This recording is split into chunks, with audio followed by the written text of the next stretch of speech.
Le passé répond de l'avenir. C'est marqué sur le fronton de cette porte de Pignerol à l'entrée de la vieille ville de Briançon, juste à côté du Champ de Mars. Et oui, Briançon, c'est cette force incroyable du passé qui rejoint le présent, mais également et surtout l'avenir. On va en parler tout au long de cette émission, au travers des 1000 facettes de cette ville de Briançon, qui décidément ne ressemble à aucune autre.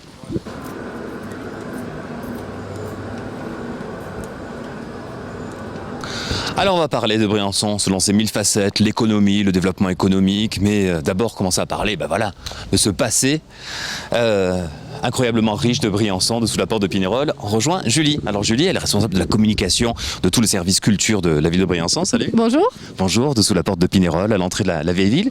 Déjà, rien que ce lieu a une histoire. Et oui, là on rentre dans le vif du sujet avec les fortifications et le système fortifié des portes. En fait, on est dans l'endroit le plus protégé de la ville, d'autant que l'ennemi était censé arriver par le col du Mont-Genèvre, l'ennemi à l'époque étant l'ennemi savoyard.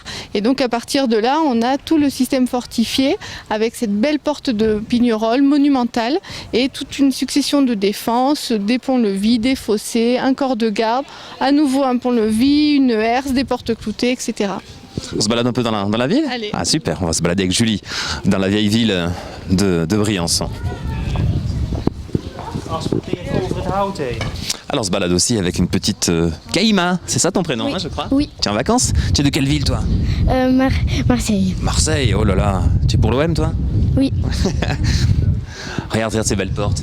Excusez-moi, ça sert à quoi? Julie, ça sert à quoi ces clous? C'est clous ? Ah ouais. En fait, c'est des clous qui ont été mis sur la porte en bois pour éviter qu'on puisse déchirer la porte avec une hache, tu comprends ? Comme ça, si la hache tapait contre les clous, eh bien c'était la hache qui était cassée et pas la porte. Ah oui, d'accord. Ah tu vois, à mon avis, il faudrait que tu vois souvent Julie, elle va te dire plein de trucs. Je fais le bisou ? Allez, bonnes vacances à toi, Caïma, bonnes vacances. Toute sympa, cette petite... Il y a beaucoup d'enfants qui participent comme ça aux visites patrimoine. On a à peu près 6000 enfants par an, donc on travaille beaucoup et avec les visiteurs et puis avec les enfants aussi des écoles, on a beaucoup de travail. On apprend des choses. Moi j'appellerais ça une tourelle, ça s'appelle vraiment Non, une échauguette. Une échauguette, bien sûr. Alors ici, sur cette place, en haut de la vieille ville de Briançon, eh bien, chaque mardi matin, il y a dorénavant le marché Vauban, le 3e marché de la ville de Briançon. C'est un peu le début, évidemment. C'est moins fréquenté que celui du mercredi ou celui du dimanche. On est allé faire un petit tour dans ce marché Vauban. Nous, on continue à se balader. Un marché sympathique en soi parce que, mais c'est sûr qu'il est nouveau, donc il faut un petit peu de temps pour que les gens s'habituent. Les premières fois, il y avait quand même un petit peu de monde, pas énormément, mais un petit peu. Et puis bon, c'est vrai qu'on n'est pas aidé par le temps cette année, donc c'est difficile de tirer un bilan cette année parce qu'il y a le côté nouveauté et il y a le côté mauvais temps qui fait qu'il y a quand même pas énormément de monde. Quand même assez du mal à se mettre en place. Je pense qu'il n'y a pas dû y avoir assez de communication et les gens ont eu un peu du mal à savoir qu'il y avait un nouveau marché ici. Ouais. N'hésitez pas à découvrir ce marché Vauban tous les mardis donc à Briançon. Alors là, on passe au pied de la collégiale. Alors voilà, c'est une église atypique, je crois quand même, hein, Julie, et merveilleuse de la vieille ville de Briançon. Alors c'est une église qui a été construite sur les plans de Vauban entre 1703 et 1718. Elle est intéressante parce qu'elle est située juste là sur les remparts. On peut trouver ça étrange d'avoir un édifice religieux sur les fortifications, mais en fait on pensait que ça formait une sorte de barrière psychologique pour pas que l'ennemi tire sur la ville. Ah oui, d'accord. C'est étonnant ça. Ah, en plus ça sonne, c'est très bien. Alors, je crois qu'il y a un moment de plaisir très souriant et j'allais dire instructif qui peut se faire en famille, tout seul, hein, finalement, qui est ce rallye patrimoine. Oui, c'est un rallye qu'on co-organise avec l'Office du tourisme de Briançon et qui permet en fait, à travers les énigmes, de découvrir la ville de façon sympathique. Une espèce de chasse au trésor, Voilà, c'est ça ? Exactement. Et ça nous amène par exemple au jardin du gouverneur. C'est un très bel endroit qui d'habitude est fermé au public et visible seulement pendant les visites guidées. Alors on a suivi l'un de ces rallyes du patrimoine, c'est vraiment très très sympathique, le reportage au rallye du patrimoine de DC TV. En fait, On est là. Là, on est là. Du coup, si on n'a pas le poste là, et qu'on est déjà là, on a le temps de le faire. on n'a pas lu le mot. Voilà, alors là vous découvrez l'une des équipes participant au rallye Briançon Passion, édition 2014, qui est un jeu assez sympathique qui a été mis en place pour découvrir un peu l'histoire et le patrimoine de la ville de Briançon à travers un jeu un peu ludique et familial. Et ce jeu Briançon Passion a été mis en place en 2010 à l'occasion des 20 ans du label Ville d'Art et d'Histoire, qui était vraiment une façon assez ludique de faire découvrir la ville et le patrimoine et surtout de le rendre accessible au plus grand nombre et surtout au public familial. Voilà, donc c'est la 4e édition et cette année c'est vraiment l'Office du tourisme qui a pris les rênes de ce jeu et qui a essayé de partir sur quelque chose un petit peu plus difficile avec une enquête policière à résoudre dans l'après-midi.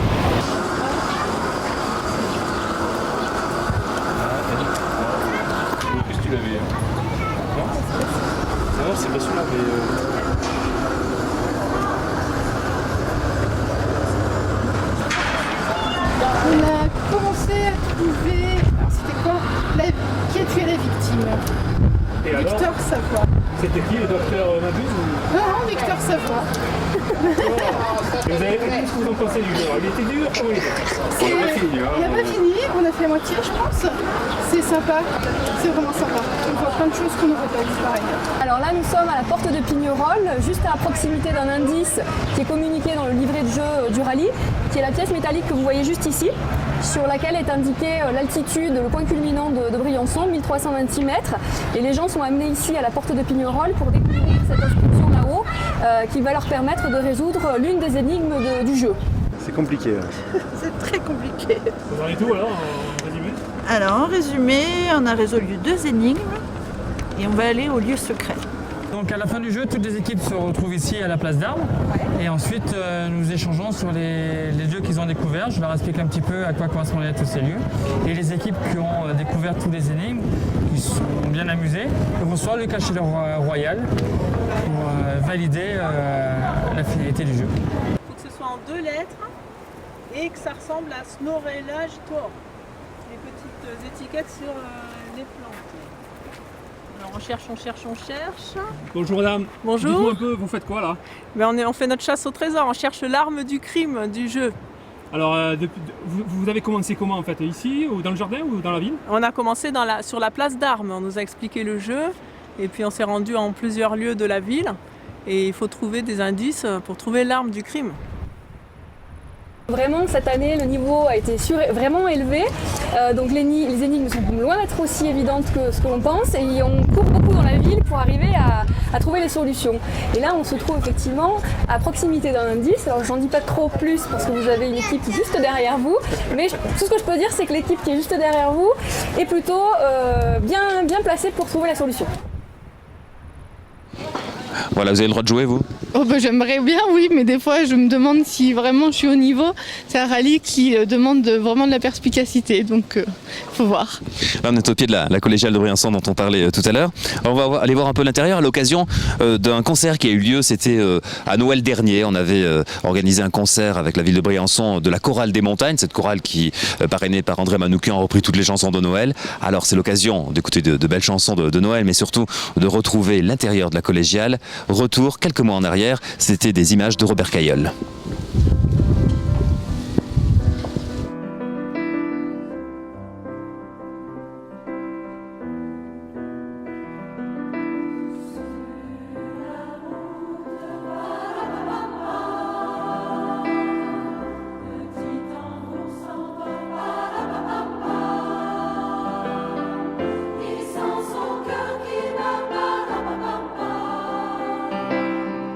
Horrible de ses pas.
Bon appétit, messieurs, dames. Voilà, et c'est les restaurants de la Petite Gargouille. Hein. Ah, celle-là, elle est plus nature. Hein. Ah oui, là, les pierres sont un petit peu comme elles étaient à l'époque, sachant qu'avant, ça coulait dans des bourneaux de bois ou carrément dans la terre, finalement. Et nous voici place Héberlé. Voilà, c'est ça. Un super point de vue hein, sur Briançon. On va se poser un peu dans cette balade avec Julie. Alors Julie, quand on se balade dans la vieille ville, hein, c'est ce que vous conseillez aux gens, voilà, il faut flâner, profiter, il y a plein de magasins intéressants, etc. Mais il faut aussi lever les yeux. Lever les yeux et puis surtout se perdre. Pas hésiter de prendre les petites ruelles adjacentes. Pas bien compliqué pour se repérer, il suffit de se fier un petit peu aux montagnes environnantes. Alors, quelques points remarquables de la vieille ville. De la vieille ville, eh bien, il y a l'église des Cordeliers. Il y a, voilà, on en parle parce que c'est le monument le plus ancien de la ville, mais c'est un peu notre ancêtre. Vous avez aussi plein de maisons qui sont des maisons en fait bourgeoises avec de beaux décors sur les portes. C'est intéressant de voir à la fois les décors et puis la succession des couleurs qui frappent, surtout quand le soleil vient se coucher un petit peu sur la ville. Là, c'est le moment où c'est le plus remarquable. Et puis il y a des fontaines, ça et là aussi, qui apportent un peu de fraîcheur et qui font écho avec le roulis de l'eau de la Gargouille, bien sûr, la grande et puis la petite à côté. Je vous en prie. Voilà, il faut sortir effectivement de la très belle Gargouille, rue principale, pour les flâner, se perdre, comme disait Julie tout à l'heure, dans les petites rues de la vieille ville de Briançon. Là, on passe devant le couvent des Recollets. Des travaux de partout. Hein. Oui. Oh là là. Ça a été récemment restauré et réhabilité. C'est un des exemples réussis. Et voilà, c'est la vie d'autrefois qui transparaît à chaque instant ici, et en même temps le côté contemporain, puisque c'est un pôle très touristique. Hein. Oui, exactement. À la fois, on a des aspects du passé qui sont très présents, des aspects ruraux, avec des poulies par exemple, des portes des anciennes étables, et puis on a l'aspect effectivement plus moderne, très actuel.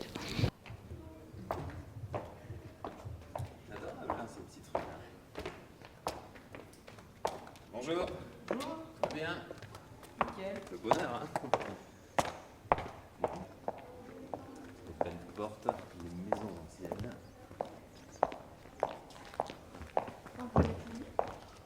Oui, avant.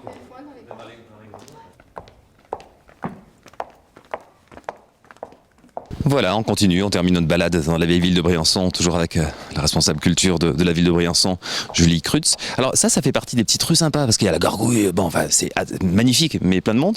Et il faut juste sortir un petit peu, aller découvrir les autres ruelles. Hein. Voilà, les petites ruelles qui viennent sur les côtés de l'axe principal. Là, par exemple, on a vu le couvent des Recollets, donc c'était un beau monument aussi à découvrir. Alors évidemment, il y a une histoire omniprésente dans cette ville de Briançon, c'est le cas de l'église des Cordeliers, qui est en rénovation en ce moment, tout comme l'hôtel de ville.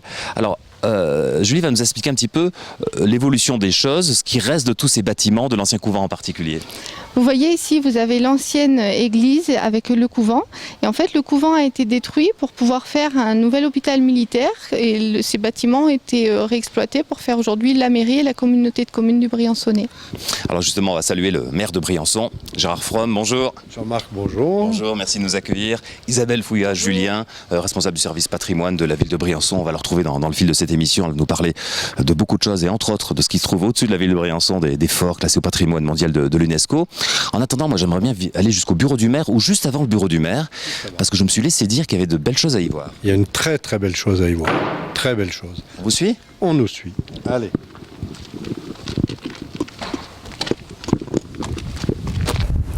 Vous avez dû les monter quelques fois ces escaliers ? Je les monte au moins deux ou trois fois par jour. Quelques fois en courant ? Surtout en descendant. Surtout en descendant. Alors là, c'est le cabinet du maire, où Gérard Fromm travaille. Et alors juste à côté, il y a quelque chose de merveilleux dont on parlait tout à l'heure, cette armoire. Et à l'intérieur de cette armoire, je vais vous laisser nous l'expliquer. La charte des escartons. Oui, la charte des escartons, je vous laisse ouvrir. Les escartons.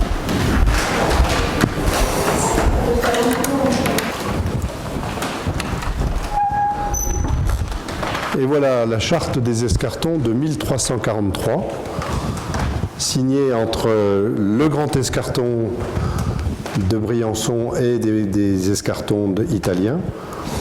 Le dauphin du Viennois Humbert II avait besoin de beaucoup d'argent, comme déjà ses prédécesseurs, et donc il a vendu aux Briançonnais et aux Piémontais le droit de s'administrer eux-mêmes.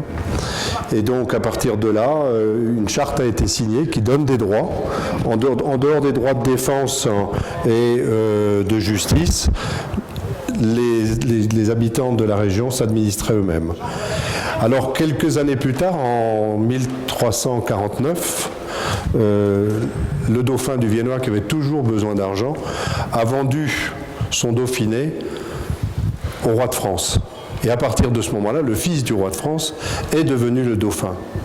D'où son nom.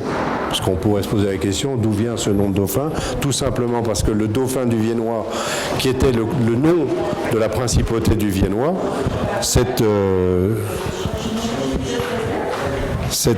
dénomination est passée au fils du roi de France. Et chaque fois qu'un roi arrivait au pouvoir, soit François Ier, Louis XIII, Louis XIV, il contresignait la partie basse de la charte, c'est-à-dire que cette partie-là était contresignée avec les sceaux du roi de France pour dire que ce que Guigues avait signé continuait. Et donc ça a continué jusqu'à Utrecht en 1713, à la date à laquelle effectivement les escartons ont été coupés en deux. Les escartons français, Briançon, Queyras, sont restés ici. Et puis de l'autre côté, les trois autres escartons sont restés en Italie. En 1789, bien sûr, les escartons français n'existent plus. On perd une certaine autonomie par rapport au jacobinisme qui se met en place. Et puis par contre, les Italiens vont conserver jusqu'au XIXe siècle leurs escartons, puisque le duché de Savoie, le duc de Savoie, qui donc au traité d'Utrecht devient propriétaire de l'autre côté, le duc de Savoie laisse le côté escarton totalement pour les Italiens. Voilà. Donc, notre proximité italienne, elle existe depuis 1343 jusqu'au moins en 1713, et de fait, les liens ont toujours existé très étroitement. Voilà, on sort de la mairie, on va laisser le maire un peu vaquer à ses nombreuses occupations. On vous retrouvera tout à l'heure dans la suite de cette émission, à la découverte de cette belle ville de Briançon. Mais c'est vrai qu'à chaque pas, on découvre donc d'une part l'histoire de Briançon et qui ramène au quotidien, et y compris à l'avenir. Parce que le passé répond de l'avenir à Briançon, et le passé est toujours présent, et c'est ce qui nous fait vivre actuellement, tout particulièrement d'ailleurs depuis notre classement à l'UNESCO. Avec par exemple des endroits alors merveilleux, ça c'est des petits endroits qui sont très connus des Briançonnais, mais un peu, voilà. La Chape là en bas, et puis ici le jardin du gouverneur, qui est un jardin qui est bien entretenu et qui sert aussi de lieu pédagogique pour les enfants qui viennent faire des plantations. C'est super, bon, plus particulièrement cette année parce que ça a été très arrosé, bon ça a été un mauvais côté, mais alors là c'est un endroit très, très très joli. On est en train de reconstituer les vergers, parce que dans toute cette zone il y avait des vergers autrefois, donc avec le CPIE, qui est un organisme d'insertion, on fait un travail de nettoyage des arbres qui ont poussé n'importe comment, on reconstitue les cheminements, dont un qui arrivera au jardin du gouverneur, et puis on fait des plantations d'arbres fruitiers à nouveau pour pouvoir redonner à cette zone sa valorisation d'autrefois.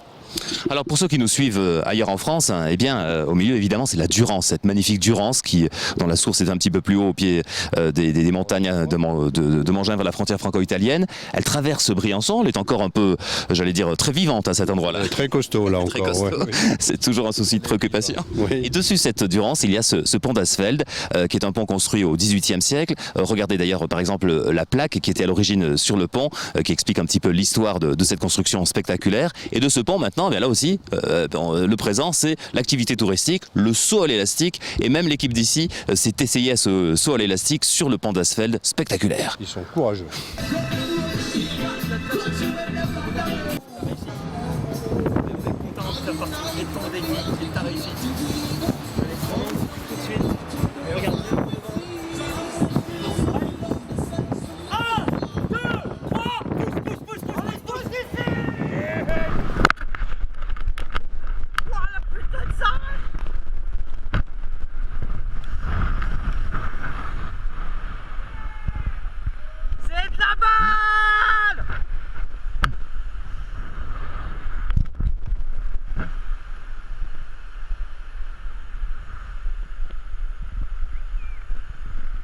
Bon allez, on va regarder pour petit Irénée sauter.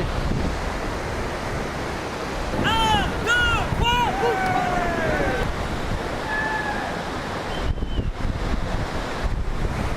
Yeppa! Bon ben voilà, Irénée il y est passé aussi, la bombe. Le saut à l'élastique sur le pont d'Asfeld. Bravo à Ludo Maestro et Irénée Rostand, ils ont été courageux sur ce coup-là. Alors on est place d'Armes dans la vieille ville et on va rejoindre Isabelle Fouillois qui est Madame Patrimoine, vous l'avez rencontrée avec nous tout à l'heure. Alors pas n'importe où, sur la place d'Armes, au pied d'une plaque qui dit beaucoup de choses.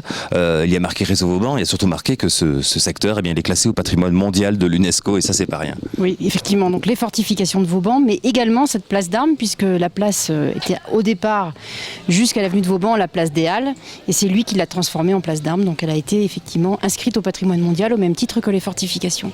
Alors ce classement, c'est évidemment un atout, une accroche comme on dit de nos jours, mais c'est aussi une contrainte, parce que ce classement il s'accompagne de beaucoup d'impératifs si je puis dire.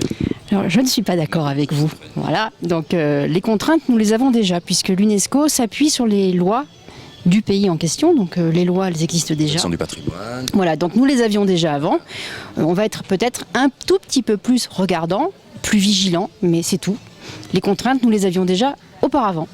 Donc c'est vraiment une reconnaissance internationale de Briançon et de tout le réseau Vauban. Et la principale contrainte pour vous, en tout cas on peut l'imaginer, c'est la frustration permanente du manque de moyens pour essayer de mettre en valeur ce patrimoine presque infini qu'il y a sur le secteur. Oui, mais quand on regarde aujourd'hui la ville, on se rend compte qu'on arrive quand même à faire des choses malgré notre dette. Aujourd'hui la ville met quand même 1,5 million hors taxe grâce à des aides de l'État, de la région et du département. Mais nous faisons, donc on a des travaux un peu partout depuis 2 ans. Alors juste à côté, dans l'autre petite ruelle, il y a l'église des Cordeliers qui touche la mairie. On en parlait tout à l'heure avec Julie, quand on a rejoint le maire de Briançon. Eh bien, dans cette église des Cordeliers, à l'occasion des travaux, il y a eu de superbes fresques de découverte. Alors on rejoint Isabelle en haut des échafaudages, près de ces magnifiques fresques, regardez. Alors, ce sont des fresques que nous avons retrouvées lors de la restauration. Alors, pourquoi des fresques dans l'église des Cordeliers ? Il faut se souvenir que les Cordeliers sont venus s'installer à Briançon pour éradiquer les Vaudois qui, eux, avaient pris de l'avance, je dirais, sur l'église catholique. Et pour enrayer donc l'avancée des Vaudois, les Cordeliers sont venus pour évangéliser. Et une manière d'évangéliser, c'était sous forme de peinture. Les gens ne savaient pas lire. Souvent, en plus, les textes étaient en latin à l'époque. Donc, eh bien, nous avons en Briançonnais, et notamment à Briançon, énormément de peintures murales racontant alors soit la vie du Christ, soit comme ici, le mystère de Saint-Antoine à Briançon, donc sur la nef. Alors là, nous sommes au pied de l'arc triomphal, enfin même au sommet de l'arc triomphal, où nous avons l'Annonciation, qui date du XVIe siècle, qui a donc été restaurée également dans le cadre de ces travaux, donc avec la Vierge d'un côté et l'archange Gabriel de l'autre. Et on a retrouvé, alors si vous me suivez, on a retrouvé un très beau vase, le vase qui accueille les lys, qu'on ne voyait pratiquement pas et on ne pensait pas qu'il était aussi ouvragé que ce que l'on voit ici. Voilà, là aussi, du passé répond le présent et l'avenir. Voilà, cette place d'Armes et à l'intérieur un centre d'art contemporain. Dans l'ancienne prison. C'est l'ancienne prison ? C'est l'ancienne prison. Ouais, elle était sympathique comme prison. D'apparence. Les cachots, oui, les cachots ne sont plus visibles. Vous ne diriez pas la même chose si vous les aviez vus. Voilà, alors nous on va descendre un petit peu au-dessous des remparts de Briançon. On va aller au parc de la Chappe, un endroit merveilleux qui a aussi toute une histoire, celle de la soie, etc. On va saluer par exemple ces messieurs dames. Bonjour. Bonjour. Frais, là les vacances se passent bien, oui ? Oui, très bien, oui. On est arrivé hier et puis là on a fait du sport aujourd'hui, super. Vous êtes de quel secteur ? Moi je suis de Lille et en fait mes amis ils sont de Rotterdam. Ah oui, dites. Voilà. C'est pas à côté, oui. Je parle un peu français, mais... Quel sport vous faites ? Montagne, non ? Montée biking. Ah oui, VTT ?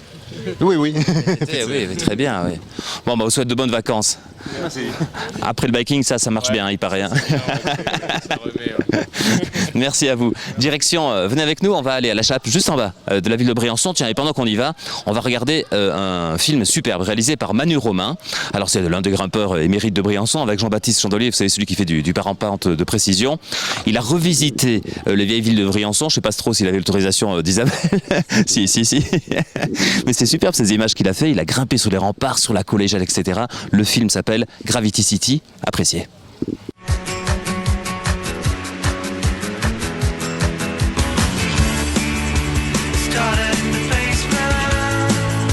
Supposed to be a hidden door, took us to the first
Et nous voici maintenant à la Chappe à Briançon. Bonjour mesdemoiselles, des jeunes briançonnaises j'imagine, c'est ça?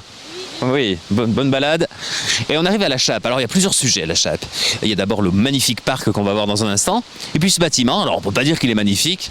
Ce qui est magnifique, c'est l'histoire de ce bâtiment. On y retrouve une nouvelle fois la charmante Julie avec en fait ce qui est fabriqué ici dans l'usine. En fait ça c'est une nappe de soie qui a été pliée en accordéon, on voit bien les plis ici. Et en fait ici on traitait les déchets de la soie, c'est-à-dire tout ce que les autres ne voulaient plus, ou soit après le traitement ou en amont, les cocons troués, les cocons tachés. Et en les peignant, tous ces déchets de soie, on arrivait à faire de la nappe de soie comme ça qui ensuite était filée dans d'autres usines.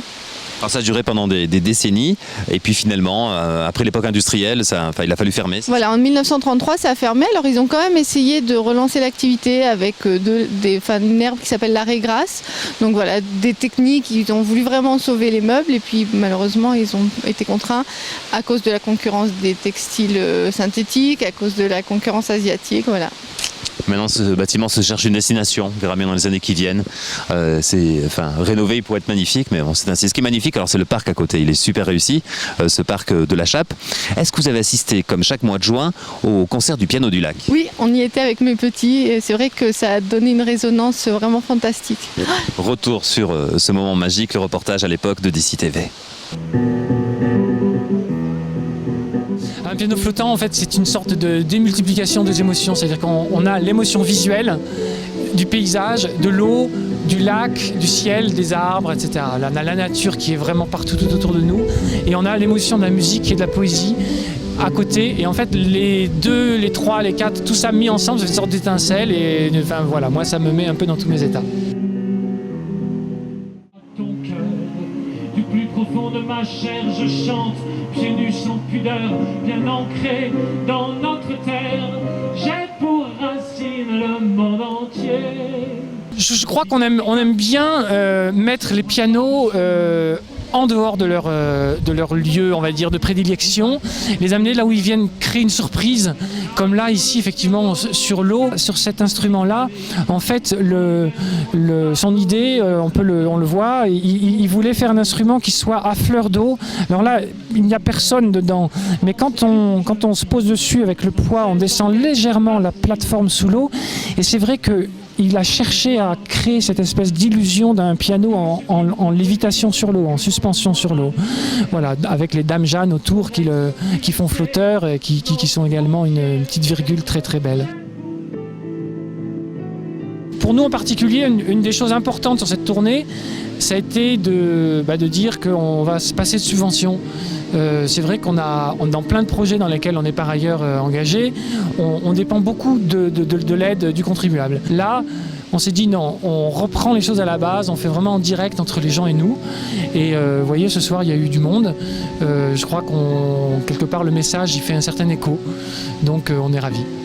Maître Voël Martin, créateur du piano flottant.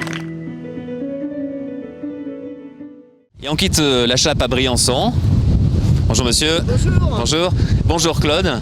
Alors on salue Claude qui est élu à la ville de Briançon et qui s'occupe d'un aspect essentiel dans la vie d'une commune, de la proximité. Ça s'organise comment en fait? Eh bien je fais des permanences tous les mardis. Donc j'ai divisé la ville en 7 quartiers. Et tous les mardis, je me rends à la rencontre des personnes dans un quartier de la ville. Alors le but, c'est, comme les gens quelquefois sont timides, ne savent pas trop comment ça marche, vous allez au-devant d'eux, c'est ça? Voilà, je vais au-devant d'eux, oui. Et disons, les problèmes peuvent se régler beaucoup plus rapidement de ce fait. Et puis ça évite ceux qui râlent, ça crève l'abcès quelquefois aussi, non? Oui, aussi. C'est quoi les soucis dont ils vous parlent, les sujets, des fois des petits problèmes de trottoir, d'aménagement? Voilà, des problèmes de voirie, beaucoup de problèmes de voirie, de stationnement, des problèmes de propreté urbaine. C'est surtout les problèmes que l'on rencontre, les plus importants, d'urbanisme aussi, c'est vraiment varié. Et les petits bobos de la vie aussi, l'aspect social, c'est ça aussi? Ça aussi, un petit peu dans les permanences, oui. J'imagine. Alors très concrètement, comment ils vous... Enfin c'est en mairie, ils ont tous les renseignements, puis vous annoncez les visites de quartier, c'est ça? Oui, tout à fait. Disons, j'ai les quartiers, si vous voulez, des permanences que je fais les mois pairs dans certains quartiers, les mois impairs dans d'autres. De ce fait, les personnes prennent l'habitude et voilà. On met des affiches quand même pour leur rappeler, mais ça se passe bien. En général, ils se souviennent. Alors c'est l'occasion d'en parler. On va demander à Claude les 7 quartiers. Donc j'imagine c'est les 7 pôles de Briançon. Alors ce sont lesquels? Alors j'ai Fortville, Fontenil, Font-Christiane. Ça on va dire, pour ceux qui connaissent mal Briançon, c'est des petits hameaux autour. Hein, voilà, exactement. Ensuite j'ai Sainte-Catherine, Saint-Blaise. J'ai la Vieille Ville et Pont-de-Servière. Voilà, les quartiers qui font cette ville de Briançon, qui est un regroupement. Avant, c'était des entités à part. Hein. C'est des zones très différentes d'ailleurs les unes des autres. Les profils des personnes sont assez différents. Dans certains, vous avez des acteurs touristiques, dans d'autres plus de retraités, j'imagine, c'est ça? Oui, des retraités, beaucoup de retraités, oui. Beaucoup de retraités, mais pas seulement des retraités. Et j'ai des personnes qui n'osent pas se rendre dans les réunions de quartier et qui viennent aux permanences. C'est pour ça en fait qu'il n'y a pas très longtemps j'ai refusé l'opposition parce que pour eux ce sont des moments privilégiés si vous voulez, ils ont un interlocuteur, ils font confiance et c'est vraiment important de garder ce rapport avec les personnes. En plus vous avez le sourire de Claude, hein. Vous avez vu qu'elle est souriante, l'élu briançonnaise. Merci Claude Jiménez. Nous on va continuer à se balader. À bientôt. On quitte la Durance et on continue à se balader rue Centrale. Et c'est justement dans ce secteur, rue Centrale, dans Sainte-Catherine à Briançon, que se déroule chaque année la ronde nocturne, ronde pédestre, course à pied pour les plus jeunes et les moins jeunes. Reportage. C'était ce jeudi soir la 20e édition de la ronde pédestre de Briançon. Après une belle journée, un petit peu de vent, un peu de frais, ce qui n'a pas dû gêner les coureurs de cette ronde pédestre de Briançon. Une tradition, comme ça, chaque été, fin juillet, début août, et bien avec l'aide des commerçants, tous les acteurs de Briançon organisent cette ronde pédestre. Voilà, il y a des catégories minimes, cadets, etc. dont celle qui a remporté cette course. On va féliciter Clara, je crois, c'est Clara, c'est ça? Clara, bravo, ça a bien roulé? Ouais. Ça a bien couru, dur, surtout que la première elle est un peu loin devant moi, mais bon, heureusement que c'est que par catégorie. Voilà, tout s'est bien passé? Oui, très bien, et c'est toujours sympathique. Hein. Un peu de fraîcheur, juste... Ce qu'il faut, un peu de vent quand même, mais c'était bien. Merci mesdames.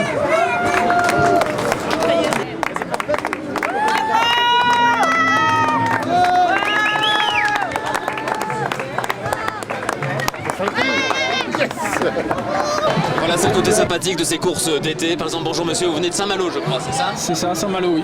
Bon, pas trop dur, non? Salé? Non, pas trop dur. Le vent, quand même, qui était gênant. Mais, ouais, c'était un peu gênant. Ouais. Ouais, c'était gênant. Mais bon, on s'y fait. Hein. Le vainqueur, bravo. Bravo, la caisse, hein? Oui, merci, oui. C'est de quelle région déjà?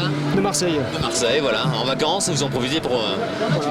Voilà, c'est ça. J'en profite pour courir un petit peu et profiter de la région. Bravo à vous, on vous laisse aller vous décontracter un petit peu. On va saluer Eric Pétieux qui est adjoint au sport au maire de Briançon. Il s'occupe de plein de choses, entre autres de l'activité sportive.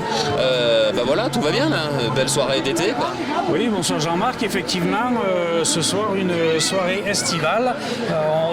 La ville de Briançon a pu prodiguer à l'ensemble des athlètes présents ce soir une jolie organisation, une soirée très douce, tout était parfait, des beaux vainqueurs un petit peu partout issus du territoire national, c'était très bien. Alors on va continuer notre balade dans Briançon, il y aurait tellement de choses à dire à Briançon dans cette émission, on va voir une petite partie. On va revenir un instant dans la vieille ville, retrouver l'un des festivals qui s'est déroulé tout au long de la saison estivale, ça s'appelle Rempart. C'est Julie Morini qui était sur place et nous on va aller voir un petit peu le développement économique de Briançon juste après. Notre ambition, c'est vraiment de faire découvrir, que ce soit aux Briançonnais, aux gens du département et puis évidemment aux estivants, des endroits un peu insolites à l'intérieur de la vieille ville de Briançon. Et il y en a énormément, des endroits qu'on ne connaît pas, dans lesquels on ne se promène pas, on ne se promène plus. Donc voilà, revisiter un petit peu ces endroits-là, amener du spectacle dans ces endroits, ça permet aux gens de redécouvrir Briançon. on a monté un collectif d'artistes des Hautes-Alpes. Moi, c'est la 3e fois que je participe à ce festival puisque j'ai grandi ici et que j'ai beaucoup travaillé avec Isabelle Mazuel, une des personnes qui organise le festival. Et à chaque fois, c'est un vrai plaisir de revenir à Briançon parce que j'ai grandi ici et que je suis heureuse de montrer une partie de mon travail aux gens des Hautes-Alpes. Alors ce spectacle, Les Maraudeurs, c'est donc un spectacle qui se passe devant notre caravane. C'est une tranche de vie du couple de Léopold et Gudule. Donc Léopold et Gudule, c'est un couple d'une petite 50aine d'années qui habite dans cette caravane et qui ont une fâcheuse tendance à récupérer tout ce qu'ils trouvent sur leur chemin. Jusqu'au jour où Léopold ramène un énorme moulin à légumes et que Gudule décide de faire un tri dans tout ce qu'il y a dans la caravane. Donc elle se met à lancer passoires et moulins à café par les fenêtres. Et Léopold les rattrape, les empile et crée des petits personnages, comme il y en a un qu'on peut voir juste derrière Thomas.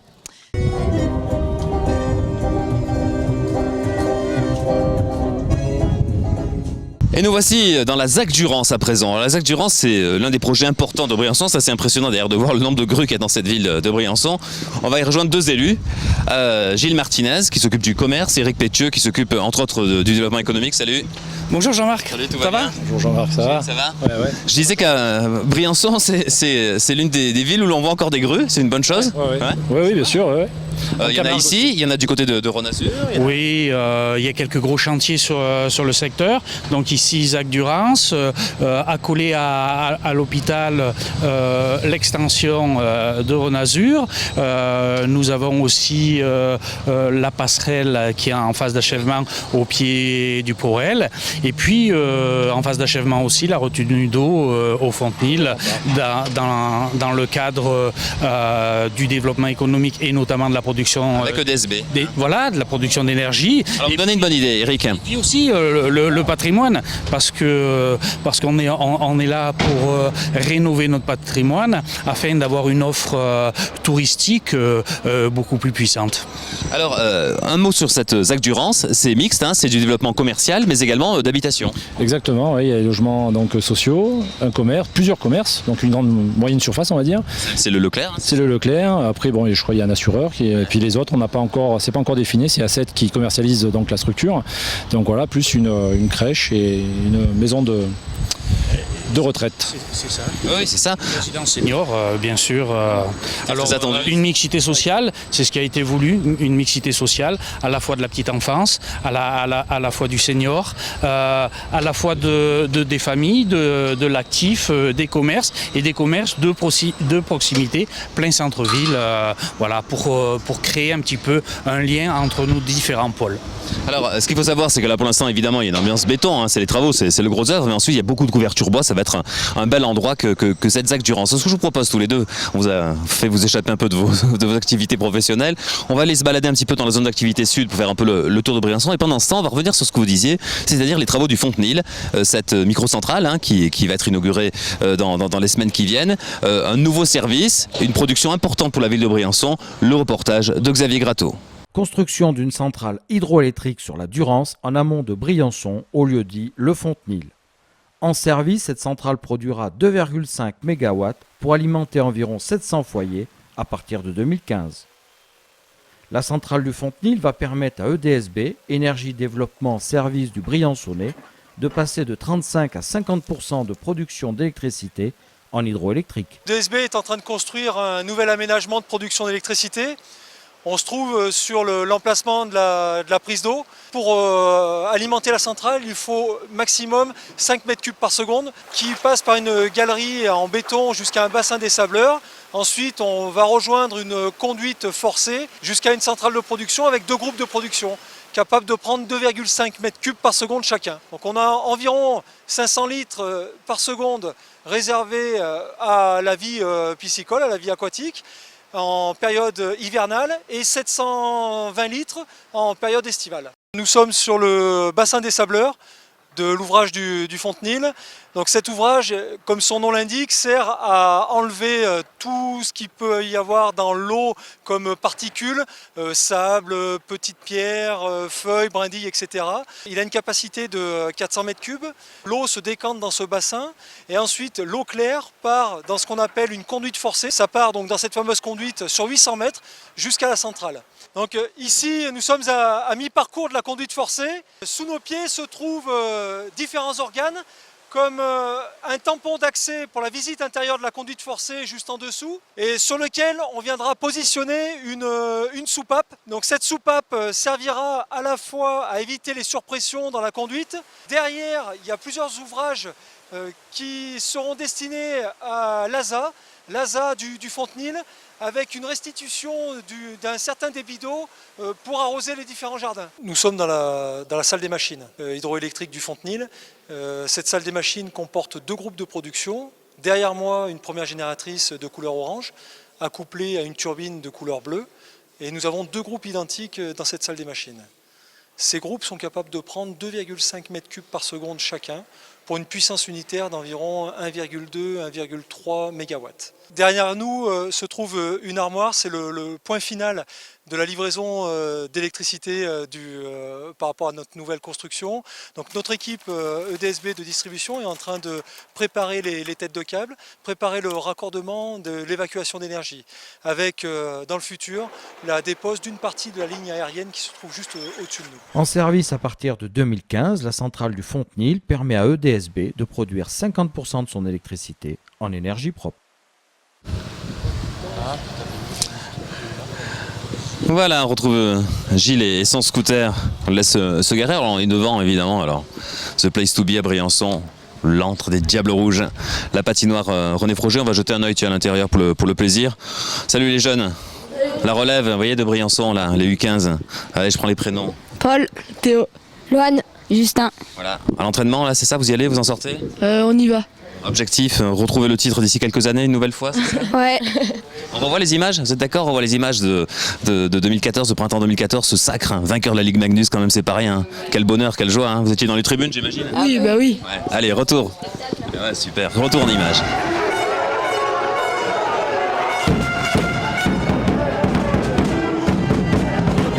Les pénalités qui sont montées dans ce deuxième tiers, un match plus haché désormais et un match dans lequel Florian Chakashvili a fait parler la poudre, un symbole. Ah ouais, c'est un jeune, il est briançonnais tout simplement. Il est né à Briançon, c'est un joueur formé au club. C'est lui qui donne l'avantage sur ce but.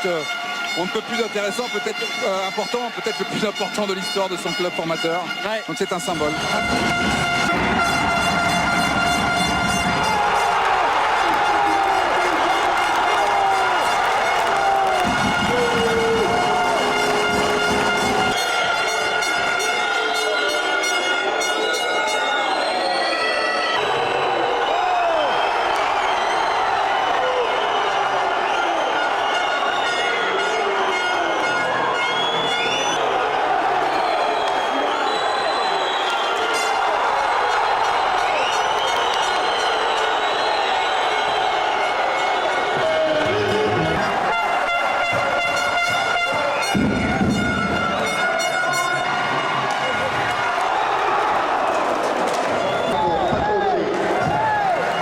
À ce moment-là, effectivement, il donne l'avantage à son équipe. Et puis derrière, quasiment, vous le voyez, sur le coup d'envoi, sur l'engagement qui suit, eh bien, c'est Damien Rowe qui va trouver la faille devant Florian Hardy. Il est bien servi, il y a une erreur de la défense des Ducs. Il y a une petite... voilà, on le perd de vue, on perd le joueur de vue, il passe dans le dos. Et voilà, comme au hockey sur glace, ça va à 200 à l'heure. On est puni. Et en à peine une minute, les Diables Rouges ont peut-être fait pencher la balance en leur faveur. C'est ce qu'on va voir, bien évidemment.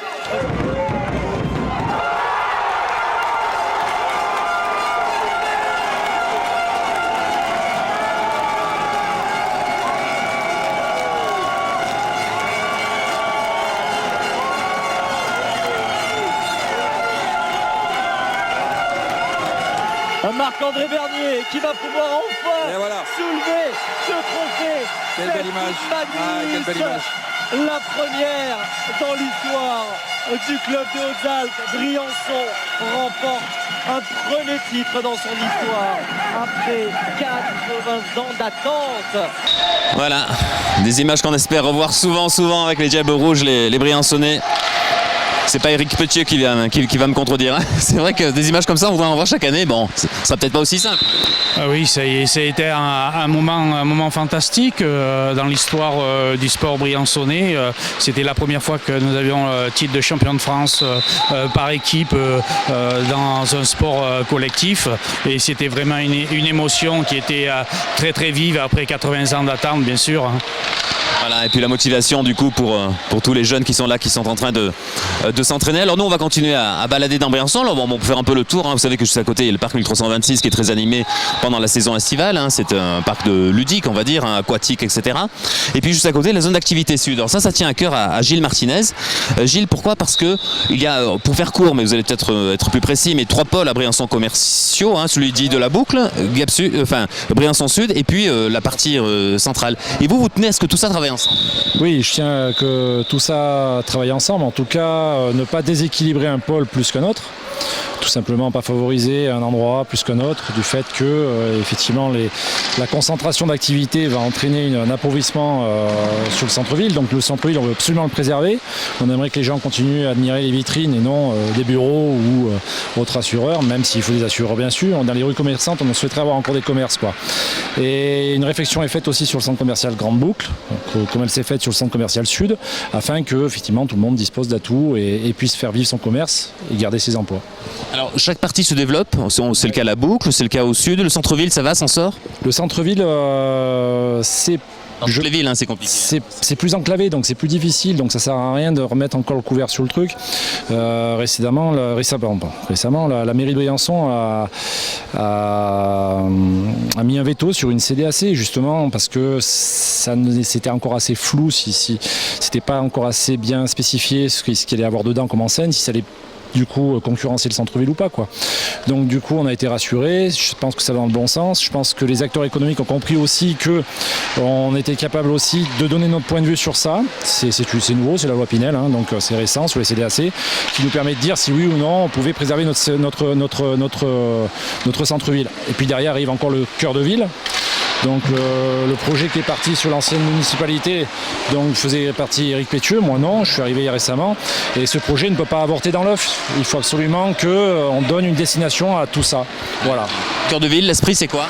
Oui, l'esprit, c'est un centre multipôle, à la fois avec un pôle économique, avec la pépinière d'entreprise, l'hôtel d'entreprise, un pôle culturel, avec médiathèque, bibliothèque, archives, un projet, voire théâtre, et aussi un pôle sportif avec gymnase, ainsi que des lieux d'habitation. Alors, ce qui desservait la ville de Briançon, c'est-à-dire l'éclatement des pôles, peut-être demain sera l'atout de la ville de Briançon, c'est-à-dire que chaque quartier aura à la fois des commerces, des infrastructures sportives. Ça fera vraiment une réelle mixité sociale et une mixité de pôles où tout le monde pourra vivre en bonheur, avec beaucoup de bonheur, quoi. Allez, on vous garde encore un instant. Nous on va évoquer justement ce que vous disiez, le dynamisme nécessaire, hein, du cœur de ville de Briançon, on va dire de Sainte-Catherine pour faire court. Là les commerçants se bougent, c'est les enseignes de Briançon. Ils font tout ce qu'ils peuvent, une multiplicité d'animations, dont la fameuse braderie de Briançon qui marche très bien chaque année. C'était le cas comme chaque mois d'août. Reportage à la braderie des commerçants de Briançon. Alors cette grande braderie a une importance pour tous les commerçants de Briançon de pouvoir amener leurs marchandises dans la rue centrale. Ça fait profiter un peu la clientèle touristique qui est en masse pendant le mois d'août. Et on fait profiter de bonnes affaires sur des collections de l'été des commerçants de Briançon. C'est une braderie qui est organisée par les commerçants de Briançon, où ce sont des produits neufs qui sont vendus. Et en général, c'est des produits de la saison d'avant et donc à des prix très cassés. Des petites robes d'été comme celle-ci qui étaient à 49 € et qui vont être à 20 €. ou des vestes également qui étaient à 45 € et qui vont être à 15 €. Voilà. Ben moi déjà c'est un bonheur d'être dehors pour vendre un petit peu mes bricoles. Puis on est bien entouré, on est plein de commerçants, je trouve que c'est sympa. Un petit peu mes objets que j'ai envie de faire plaisir, que ce soit des touristes ou les gens de Briançon. Voilà Gilles, allez on vous laisse aller bosser, parce qu'il y a chef d'entreprise aussi, une belle affaire là. Il y a du taf. Eric, on continue à balader avec vous? Oui, allez. Moi j'aimerais bien en matière de développement économique, vous m'ameniez dans un endroit où il y a une pépinière d'entreprise, c'est dans les anciennes casernes, c'est ça? Oui, ben, je vous amène à Berwick, on y va. Allez c'est parti. Gilles, un de ces moments. Prudence, hein, prudence. Ouais, arrête. Ce sera fait. Et juste avant d'aller à Berwick, quand on allait pas loin de la patinoire, faire un tour à la gare de Briançon, parce qu'il est quand même difficile de parler de cette belle ville de Briançon sans parler de sa gare. Si le nom Briançon est aussi connu en France, c'est lié à pas mal de choses, mais peut-être avant tout à cette ligne Paris-Briançon. On rejoint Julie qu'on reverra encore tout à l'heure. Alors bon, c'est pas encore, parce qu'il n'y a peut-être pas encore au sens du bâtiment d'année passée, on peut pas parler de patrimoine, mais c'est un patrimoine qui tient presque directement à la marque et à la destination Briançon. Complètement, puisque la construction de la gare a beaucoup permis le développement de la station de ski. Depuis 1884 que le train arrive à Briançon, eh bien, on sait que c'est un des moyens les plus commodes pour venir de Paris ou de Marseille. Alors, ce qu'il faut savoir, c'est qu'à l'époque, il y avait des espèces de petits téléphériques pour remonter ce qui arrivait au train jusqu'au fort du Randouillet, au fort des Têtes, etc., à l'Infernet en haut. Il y avait un peu, j'allais dire, des transports par câble dans tous les sens. Hein. Voilà, et c'est ce qui explique aussi pourquoi la gare se trouve pas sur le Champ de Mars à côté de la ville haute, mais plutôt ici. C'était quand même à 35 minutes à l'époque en voiture à cheval. Donc on comprend mieux quand on sait que c'est lié à des besoins militaires, que ça a été placé ici, avec la possibilité effectivement de relier le téléphérique avec le fort du Randouillet, puis pour monter les vivres jusqu'au fort de l'Infernet.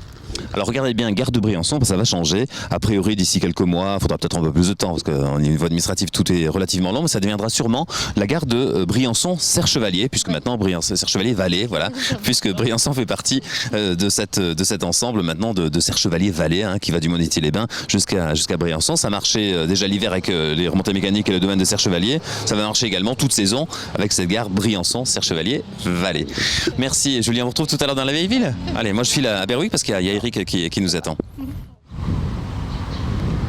Et puis tiens, on a dit qu'on se faisait une petite rue centrale à Briançon. On était il y a quelques temps d'ailleurs, là c'était à l'occasion de la fête de la musique, belles animations, beaucoup de bonne humeur tout au long de la journée le 21 juin dernier. Retour en arrière. La musique résonnait partout à Briançon en cette fête de la musique pour le plus grand plaisir du public.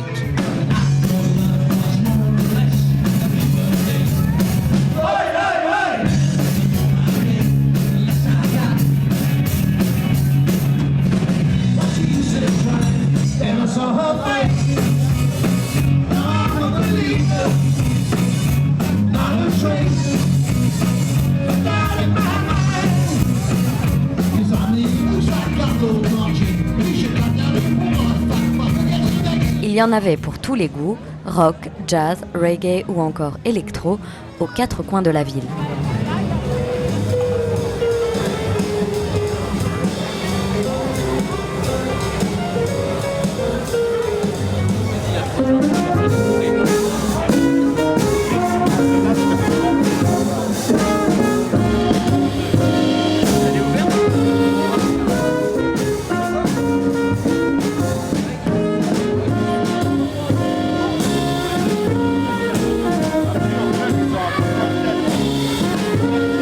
L'atmosphère était douce et chaleureuse, quoi de mieux pour démarrer l'été.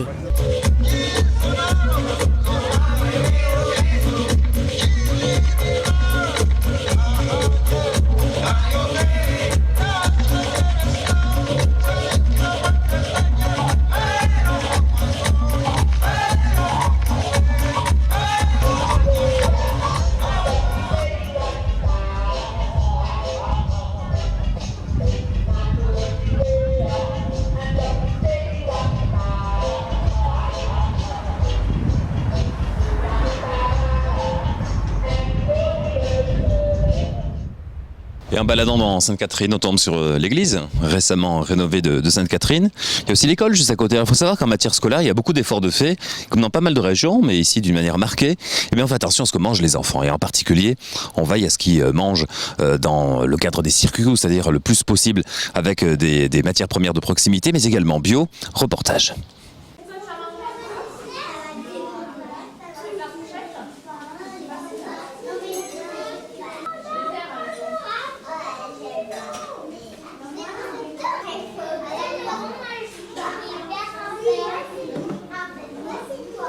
Briançon est ville active PNNS depuis 2010. Donc PNNS, c'est le Programme national nutrition santé. Donc nous avons adhéré à ce programme qui nous paraît essentiel pour le développement des enfants. Effectivement, manger des produits locaux, des produits frais et des produits de saison pour à la fois de manière diététique, à la fois pour les qualités gustatives, ça nous paraît essentiel. On travaille avec une association qui s'appelle Échange Paysans Hautes-Alpes qui gère toute l'offre alimentaire sur le haut du département et qui du coup nous fournit en produits. C'est eux qui s'occupent d'aller chercher les produits chez les différents producteurs et qui nous les livrent à la cantine sur site à Briançon. Il y a 8 écoles publics sur la ville qui donc soit qui mangent sur place comme ici à Pont-de-Servières, soit ils vont manger au centre Le Poire et tous ont le même menu. Le but en fait c'est de faire découvrir des nouveaux aliments aux enfants qui ne mangeraient pas forcément chez eux. Donc voilà, donc par exemple aujourd'hui on a les courgettes râpées en entrée, crues, donc que les enfants ne connaissaient pas forcément, qu'ils ont goûté et qu'ils ont apprécié. Voilà. Est-ce que vous avez aimé ? Voilà. Et donc vous voyez, le but aussi c'est de leur faire comprendre, enfin éviter le gaspillage. Donc c'est vraiment la politique qu'on nous a demandé de mettre en place et on leur sert des très petites quantités, on leur demande de goûter. Et voilà, donc s'ils en veulent, on resserre en sachant que voilà, qu'on ne veut pas jeter. On a des grammages qui ont été mis en place, donc par rapport à un enfant, enfin à l'âge d'un enfant, à la valeur qu'il va se dépenser dans la journée. Et donc on est censé peser les aliments, donc voir les quantités nécessaires à un enfant de cet âge-là. Et pour aller à Berwick, bien sûr, on traverse la chaussée de Briançon, la chaussée qui fait le lien entre Sainte-Catherine, en bas évidemment, et la vieille ville déjà là-haut. La vieille ville où il y a toujours plein de choses, comme l'été par exemple, où se déroule alors un spectacle à l'occasion d'Utrecht revient, c'est fin août, très beau spectacle, regardez. Alors la balade spectacle qui s'appelle Utrecht revient est une balade spectacle qu'on organise à Briançon avec les guides conférenciers de la ville et la compagnie des Pilou Versa. Et c'est une balade en fait qui a pour but de faire découvrir un petit peu la ville de Briançon et surtout son patrimoine à travers une visite ludique et originale. Moteur! Le moteur est lancé. Silence! Ok, je veux de l'émotion, hein? De la haine. Et action! Non à la muraille! Non à la muraille! Non à la muraille! Non à la muraille! Non à la muraille! Non à la muraille! Dieu et le gouvernement ont choisi d'éprouver notre fraternité en nous imposant cette barrière entre les peuples. Mais le temps des guerres... Alors cette balade est un petit peu originale puisqu'en fait c'est une reprise de l'édition 2013 que nous avions mis en place à l'occasion du tricentenaire du traité d'Utrecht, qui était le traité de paix qui a eu des conséquences assez importantes sur l'histoire du Briançonnais. Et comme c'est une édition, une balade qui a très très bien fonctionné en 2013 et qu'elle a largement été plébiscitée, on a souhaité la reprogrammer cet été pour que tout le monde puisse en profiter. Mais c'est n'importe quoi! Moi, je suis institutrice à l'école primaire et la frontière passe en plein milieu de la cour. C'est très préjudiciable pour les enfants. Les plus petits se cognent tout le temps dedans et les plus grands se jettent dessus en pensant qu'ils vont devenir des super-héros. De Mademoiselle Coco. Ensuite, suivent les sponsors du film, la famille, Monsieur Alfonso Casino, sa femme et ses enfants, suivi de René Intermarché, merci pour les sponsors, suivi du gouverneur militaire de la province de Briançon, succède le prince de Galles, le prince d'Écosse. Normalement, il y a un peu un spectacle tous les jours, tous les ans, on fait un nouveau spectacle. Puis on répond à des appels à projets de compagnie. Et donc là, cette année, on avait essayé au festival, on organisait un festival à La Ragne en octobre. Et on a essayé ce concept-là de tournage participatif. Et après, on l'a reproposé ici. Parce que le thème, c'était le Utrecht, les 300 ans d'Utrecht. Et du coup, l'idée de frontière. Et donc, on est parti, le scénario, sur l'idée de la frontière. Et donc, on pensait au mur de Berlin, ou au grand fossé d'Astérix, voilà, au plus BD, puisqu'il faut que ça soit aussi pour les enfants. Et voilà. Cette frontière absurde est une atteinte à la liberté! Coupez, mais Pierrot, ça va pas ou quoi? Et nous voici à Berwick, Colo c'est de l'autre côté, les anciennes casernes de Briançon. Patrick Lemaître. Bonjour. Vous connaissez tout du 15-9, un ancien du 15-9? Pas mal de choses, ancien du 15-9. Et Jacques Jalad, alors figure du Briançonnais. Hein. Oui, c'est vrai. Alors il a été depuis des années au conseil municipal, le rugby aussi. Et maintenant alors toujours un peu le conseil? Toujours le conseil municipal, bien sûr. Un peu moins le rugby, mais beaucoup le souvenir français. Ah oui, ça vous tient à cœur, je sais. Ah ben bien sûr, le devoir de mémoire. Ouais, devoir de mémoire. Et puis on disait qu'à Briançon, eh bien, il y a quelque chose de particulier, c'est que de partout où l'on est, quasiment le passé, comme c'est marqué sur la porte de Pinérol, répond de l'avenir. C'est-à-dire qu'on prend des éléments du passé, c'est concrètement ce qu'on va voir ici dans le quartier Berwick, et on prépare l'avenir. Il est déjà en route avec les entreprises qui s'installent en lieu et place des anciennes casernes suite au départ de l'armée. Hein, oui, c'est ça. Donc le 15-9 a fait son temps ici, hein, de 1890 à 1994. Et après c'est le CNAM, hein, le Centre National d'Acquérissement en Montagne, qui a pris la suite jusqu'en 2009. Voilà. Après, ça a été un coup dur pour la ville, hein, ça, en termes économiques, comme dans beaucoup de villes de France. Et puis aujourd'hui, la ville repart de l'avant avec des projets comme là, Altipolis. Oui, c'est une transformation. Hein. C'est vrai que l'histoire ne s'arrête pas là, quoi, donc ça doit continuer. Je pense que tout va être transformé. J'espère qu'on va garder quand même les bâtiments principaux, les bâtiments historiques, hein, ceux du début du 15-9. Hein. C'est-à-dire que ces bâtiments étaient construits entre 1884 et 1891. C'est les bâtiments principaux. Je pense que dans le plan, ces bâtiments vont être conservés.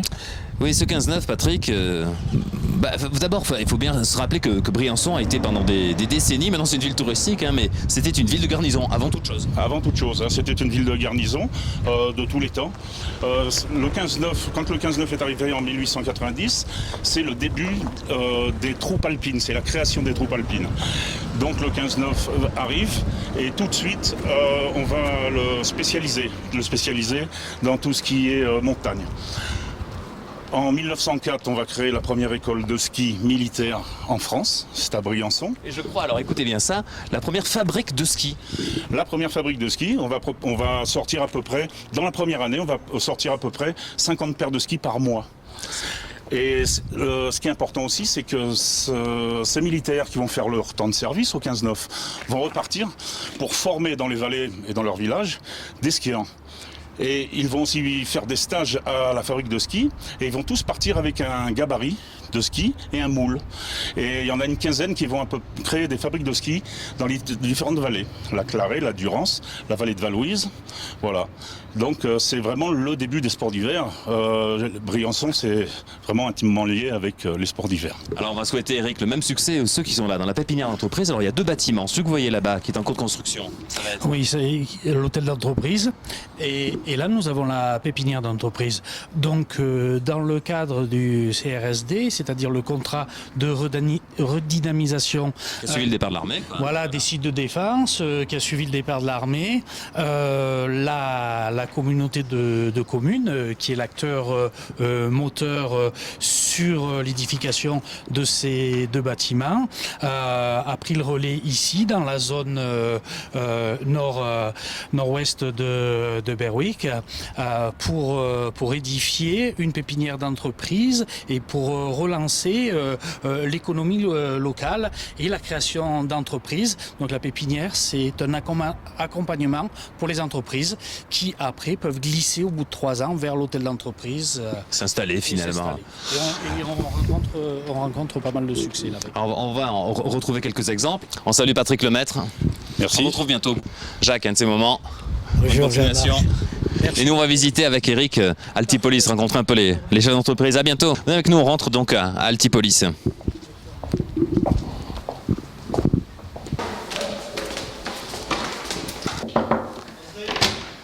Nous voici dans l'une des entreprises d'Altipolis. le studio Havana. On va y rejoindre, alors il y a toute une équipe, mais le patron, Nicolas Petit, bonjour. Bonjour. Studio de Éric Pétieux, vous connaissez sûrement, en charge du développement économique à la ville de Briançon. Voilà, donc nouvelle entreprise installée ici, j'imagine, avec ce bénéfice et ce service de plus qui est d'avoir des locaux dans des conditions accessibles quand on se lance, c'est ça? Exactement, donc nous on est là depuis 1 an maintenant, et donc on a créé cette entreprise il y a également 1 an, et la pépinière pour nous c'est une visibilité étendue sur le territoire, et puis la mise à disponibilité de beaucoup d'équipements, donc nous c'est parfait quoi. Voilà, je vois déjà pas mal de création d'emplois visiblement. Oui effectivement, donc là on est 6, donc il manque encore quelqu'un, on vient de embauché donc Léo il y a 2 semaines, qui est un ingénieur informatique, et donc voilà, donc on est en pleine progression et on espère que ça va continuer. Parlez-nous de votre taf, comme on dit de nos jours, votre métier. Donc nous on est un studio où on fait tout ce qui est print, donc identité visuelle, communication graphique, et également tout ce qui est web, donc développement des sites web, que ce soit des applis mobiles ou des sites en responsive, voilà tout ça. L'équipe et vous-même, vous êtes plutôt du secteur, ou il y a des gens qui sont venus pour ce métier? Alors on a des spécialistes informaticiens, on a 2 graphistes, donc Roxane et Martine, et donc moi qui suis au commercial. Et en fait, ce sont des gens de la région qui sont venus pour le travail Pas spécialement, donc en fait on est même international parce que Martine est néerlandaise, Roxane est la locale, et puis on a des gens de Lyon, un peu partout quoi en fait. Donc on est venu pour s'installer pour un choix de vie, et on est donc monté en coopératif, parce que c'est un groupement de plusieurs personnes, et le but c'est justement de créer une nouvelle dynamique, un nouveau genre d'entreprise, voilà.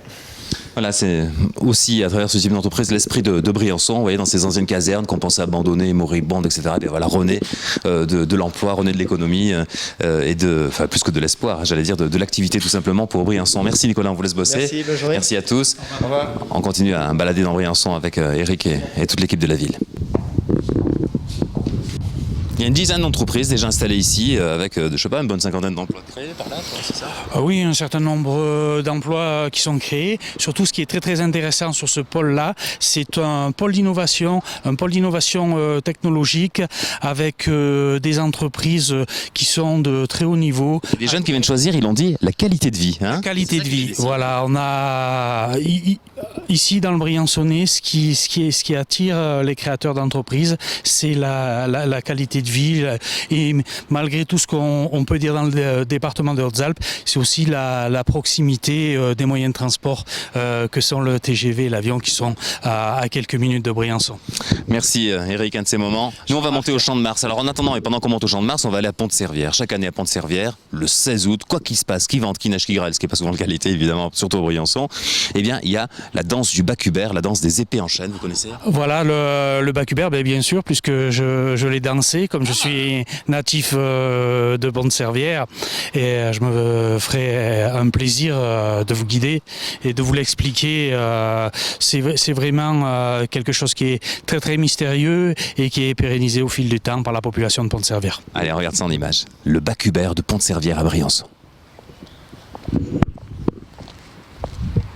Cela fait des siècles que ça perdure. Chaque 16 août, le village de Pont-de-Servières sur la commune de Briançon célèbre le Bacubert, la danse des étés en chaîne dont l'origine se perd dans la nuit des temps. Ce sont les jeunes du village qui perpétuent chaque année la tradition. Elle va chercher, c'est une manifestation qui va chercher ses racines vraiment très profondément.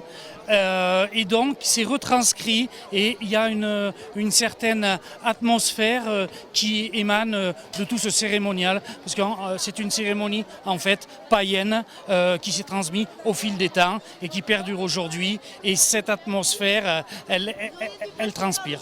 Voilà, parce que là on a une génération de danseurs qui arrive au bout. Et on souhaite derrière, bien sûr, que les adolescents du village reprennent le flambeau et continuent à le porter, et à le porter encore plus loin. Une première danse presque dans l'intimité devant l'église du village, puis leur représentation devant les Briançonnais et des centaines de touristes étonnés par l'originalité mais aussi la force de cette chorégraphie. Et les hommes suivent le pas en réalisant des figures géométriques avec leurs épées. Lorsque vous vous retrouvez ici, sur cette place de Pont-de-Servières, c'est un moment de joie? Un moment de joie, pire aujourd'hui, parce que c'est Jean Jaurès, la place Jean Jaurès, voilà. Vous l'avez dansé vous-même? 20 ans. On savait le faire avant, et puis mon père, c'était le moniteur. Je suis beaucoup accro pour l'ancien. Et puis aujourd'hui, je vois bien qu'il y a une défaillance. Ça ne suit pas. Ça suit pas. Et les figures y sont, le sens y est toujours. Ah oui, tout à fait, tout à fait. Et encore les jeunes accrochés, les gens du pays, hein, bien accros. C'est aux jeunes du village que dévolue cette mission de perpétuer la tradition du Bac-Hubert. Ils le font tous en mémoire de ceux qui ne sont plus là. Les noms des personnes parties dans l'année sont d'ailleurs annoncés juste avant la danse. Les anciens peuvent alors être fiers de leur descendance qui ancrent dans l'histoire du village leurs coutumes par respect de ce qu'ils furent autrefois. Et nous voici au Champ de Mars à présent. Alors c'est l'un des sites de Briançon, ce fameux Champ de Mars au-dessus de la vieille ville. Alors Champ de Mars, depuis des années, c'est un parking, c'est un peu, entre guillemets, mais un peu le Capharnaüm, bien que ce soit pratique évidemment. Il va changer. Des travaux sont en cours, ils ont déjà commencé. Pour la belle saison, on l'a réouvert aux voitures, mais bientôt les travaux vont reprendre leur droit pour préparer ce que nous prépare la municipalité de Briançon et la responsable de l'urbanisme, Laurence Deslandes. Bonjour. Bonjour. C'est-à-dire ceci, c'est-à-dire un Champ de Mars, nouvelle donne, qui reprendra un petit peu de la dimension esthétique entre autres, et pratique toujours. Tout à fait, donc en fait ça fait partie d'un programme ambitieux de requalification des espaces publics que la commune a entamé, et un des premiers volets c'est l'aménagement du secteur du Champ de Mars. Ça comprend à la fois, comme vous pouvez le voir donc sur l'image, la requalification du parking, mais aussi la requalification de la voie, de la route nationale qui va être recalibrée. On va pouvoir redonner de l'espace paysager devant les commerces, des espaces piétonniers et paysager, le parking. Donc c'est une mission qui a été confiée à un architecte urbaniste, M. Falocci, et cette opération est en cours de travaux. Donc là, une première phase de travaux s'est déroulée au printemps. Elle va reprendre en automne. Voilà. Et donc là, on est un peu en phase provisoire. Donc il a fallu rendre cet espace au tourisme, aux habitants, aux usagers. Et donc tout le monde se gare un petit peu Oui, bien sûr. pour l'instant, mais donc on attend beaucoup de ce projet, notamment parce que l'idée était de requalifier ce site. C'est quand même la porte d'entrée de Briançon. On a accès au fort, on a accès au glacis. Donc l'idée est de, on va dire, pacifier le lieu pour faire une zone 30 et également diminuer l'impact de la voiture par des haies paysagers. Voilà le travail qui a été confié à cet architecte. Et en matière d'urbanisme sur Briançon, il y a du boulot, parce qu'il y a la ZAC Durance qu'on a vu tout à l'heure, il y a la passerelle du ProRail. Oui, tout à fait. Donc c'est la réalisation d'une circulation piétonne avec un ascenseur, une liaison piétonne entre la ZAC Chancel et le bas le début de la station. Et là, vous avez à gérer, j'allais dire, ce lien entre la station finalement de Serre-Chevalier et la ville. Oui, après on va dire que c'est une première tranche de travaux. Effectivement, comme vous l'avez dit, il y a du travail et sans doute il y a des travaux qui seront faits dans les années ultérieures pour rendre ces lieux attractifs. Il y a aussi le secteur de Renazur où ça bouge beaucoup, ça c'est privé, c'est pas la municipalité, c'est Renazur qui se développe dessous l'hôpital. Voilà, c'est la construction de 100 lits. En fait, l'UGCAM Renazur va déménager dans un bâtiment sous l'hôpital avec des services qui vont être mutualisés avec l'hôpital. Mais au-delà de ça, on a aussi un projet à beaucoup plus long terme. On va dire que c'est le projet de la reconversion des casernes Collot et Berwick. Donc on a une ZAC, donc la procédure est en cours. On a vu le début avec la pépinière d'entreprise. Les premiers bâtiments de la ZAC, mais c'est une opération qui va se dérouler sur à peu près une dizaine d'années, l'urbanisation de tout ce secteur. Donc c'est vraiment très ambitieux. Elle a du boulot, Laurence. Et encore, on ne parle pas d'efforts. Alors il y a certains déjà qui appartiennent à Briançon, d'autres qui sont encore à l'état, comme le Fort des Têtes qu'on voit là. Bon, alors ça c'est encore une autre étape. Ça va peut-être pour ceux qui vont dans votre succession, parce qu'il y en a pour des décennies. Là. La même chose sur le Fort des Têtes, on va dire que ce serait peut-être celui qui est le plus proche, qui pourrait être urbanisé à moyen long terme. Après la ville, pour l'instant il appartient à l'armée, mais l'armée va sans doute le remettre à vendre et appelle aux promoteurs, aux investisseurs pour avoir un beau projet pour ce lieu. Alors chaque été, dans ces forts, se déroule un spectacle mis en scène par Jean-Luc Lejeune avec toute son équipe là, qui est passionné depuis des décennies à Briançon. Cette année, comment s'appelait le spectacle? On va voir si vous l'avez à l'esprit. Révolution. Ah bravo, avec un S, Révolution avec un S. Alors retour sur ce spectacle, c'est dans quel fort ça? Dans le Fort des Têtes que vous voyez juste au-dessus de nous. Voilà. Retour l'été dernier, là-haut. La Révolution, revisitée à Briançon pour la première de Fort en fête ce mardi soir. L'histoire est simple, c'est celle de l'année 1789, du côté de Paris mais aussi du côté de Briançon. Une ville qui n'a d'abord pas été favorable aux idées des révolutionnaires et ce thème n'a pas été choisi au hasard puisque même si le contexte reste celui de 1789, il s'agit là d'un thème intemporel. La Révolution, on a mis un S parce que, notamment récemment, c'est vrai qu'il y a des révolutions dans le monde entier, notamment le printemps arabe, etc. Donc on y fait allusion un petit peu dans le spectacle. Le cadre, lui non plus, n'a pas été choisi au hasard. Le fort des Têtes se prête merveilleusement bien à l'époque, bien sûr, mais aussi à l'éclairage et à la pyrotechnie du spectacle, comme ici lors de la reconstitution de la prise de la Bastille. Un thème sérieux mais mis en scène avec une légèreté plaisante. La meilleure illustration est le personnage de Louis XVI dont on ne peut pas s'empêcher, malgré les décisions terribles envers le peuple, de trouver une certaine sympathie face à sa bêtise. Louis XVI est très symbolique parce qu'il a été décapité, que ça a été le dernier roi, le dernier de la lignée des Capets. C'est des multiples interprétations de Louis XVI. Il y a des interprétations qu'on a essayé de faire au plus réalistes et d'autres qui sont des satires de Louis XVI. C'est plusieurs interprétations de ce personnage-là. Il n'y a personne.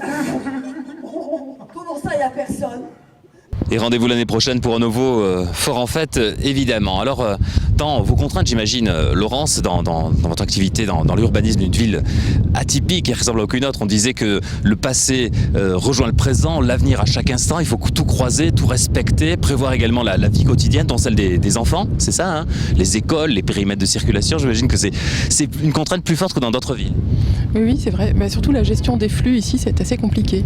Et notamment, le fait que la ville soit en pente, ça complique encore plus les déplacements, puisque les gens prennent leur véhicule pour se déplacer pour des petites distances. Une ville qui ressemble à une autre, je vous disais. Alors, elle marque le coup également chaque début d'été pour les enfants. Elle est réunie à la Chape, ce magnifique parc qu'on a vu tout à l'heure, pour un goûter géant. Reportage. C'est une manifestation qui est organisée depuis plusieurs années. Elle a lieu de 13h30 jusqu'à 16h30 après le goûter.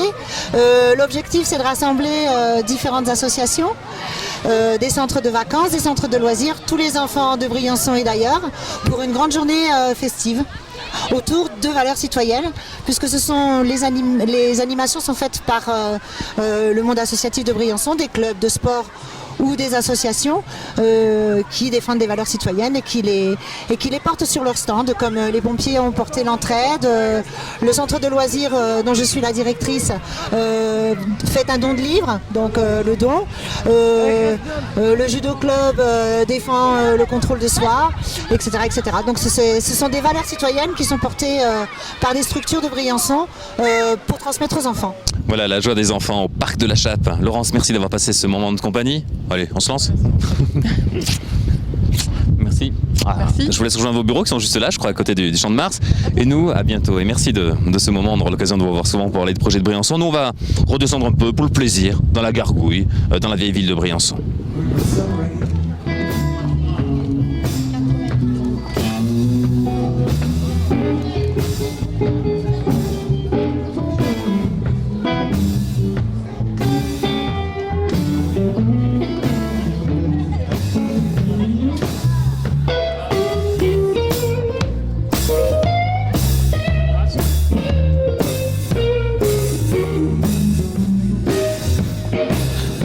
Cadran solaire, hein. On en reparlera parce qu'il y en a beaucoup ici, évidemment aussi dans ce secteur. Alors on va rentrer ici dans un très beau décor, ancien régime, vous allez voir, qui est l'ancien tribunal de Briançon.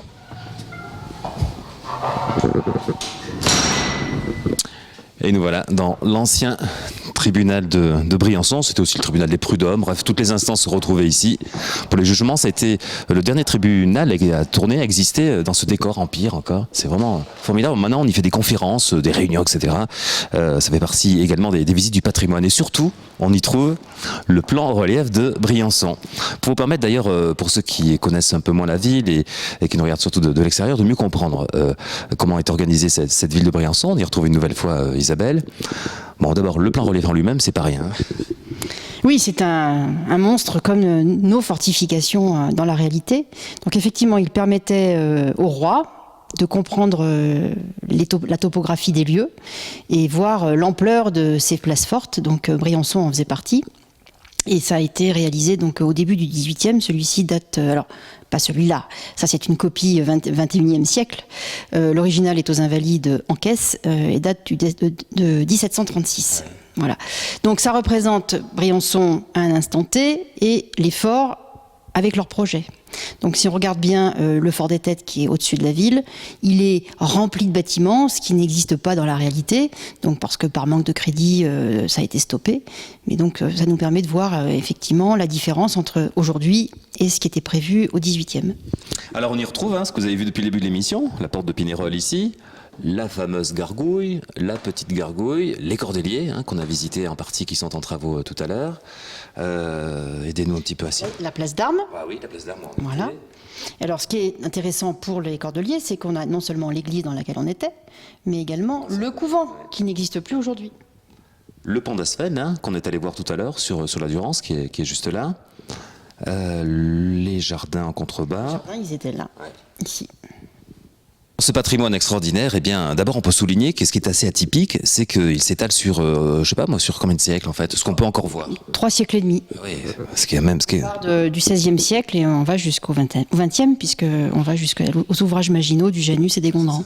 Et toutes les bonnes volontés sont les bienvenues, évidemment, pour essayer de valoriser ou de rénover tout ce patrimoine, dont des jeunes, alors qu'ils font depuis des années, je veux ça, moi, des vacances intelligentes.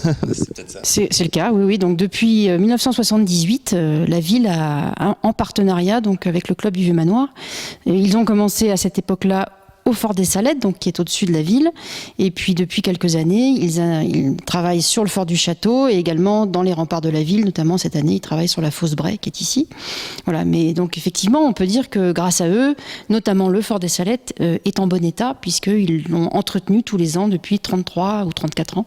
Allez, on les a suivis cet été pendant leur travail, regardez. Ils ont entre 16 et 18 ans et pendant leurs vacances, au lieu de se reposer, ils ont décidé de travailler bénévolement pour des communes comme celle de Briançon cet été. C'est avec le club du Vieux-Manoir qu'ils participent à des travaux de rénovation de monuments. En plus d'apprendre le travail, ils apprennent des choses de la vie quotidienne, comme l'explique Thérèse Becquelinck, la directrice du club sur la région PACA. Ils apprennent à faire des choses ensemble, à apprendre les métiers du patrimoine, à apprendre l'histoire, apprendre aussi à faire une sauce béchamel ou un ragoût de mouton, car ils vivent ensemble et que c'est le propos aussi donc nous sommes d'éducation populaire. Les jeunes viennent donc au club pour une durée de 15 jours. Ce mois de juillet, ils étaient une vingtaine à participer à la restauration du château de Briançon ainsi qu'à celle du fort d'Embrun. Des travaux pour sublimer le paysage, comme l'explique Julie, animatrice BAFA. Nous, quand nous sommes arrivés au début de notre quinzaine, tout ici, il faut savoir qu'il y avait des orties de ma taille à peu près. Donc on a tout débroussaillé. On a mis en valeur le mur que vous pourrez voir à côté. On a pioché, on a fait en sorte qu'on le voit. Et par contre, c'est bien de voir un mur, mais il faut qu'à côté, tout soit beau aussi, pour que ça soit mis en valeur. Un projet que les jeunes prennent à cœur et malgré leur jeune âge, ils pensent avant tout au public, comme Adrien, 16 ans.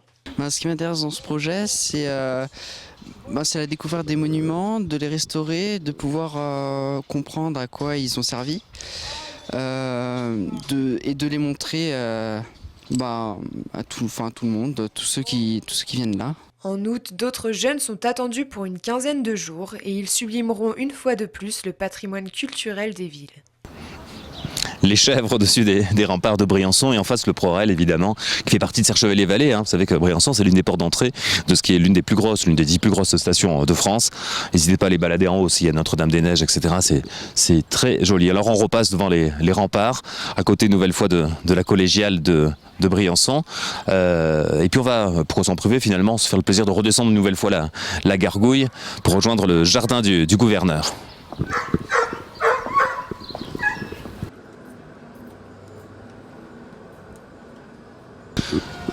Voilà, cette émission tire à sa fin. On reviendra régulièrement, évidemment, découvrir 1001 facettes de cette ville comparable à aucune autre, qui est la ville de Briançon, vous l'aurez compris.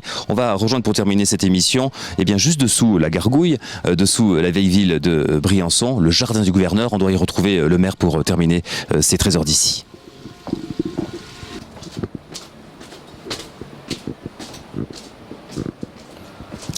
Ah, ils sont juste là-bas.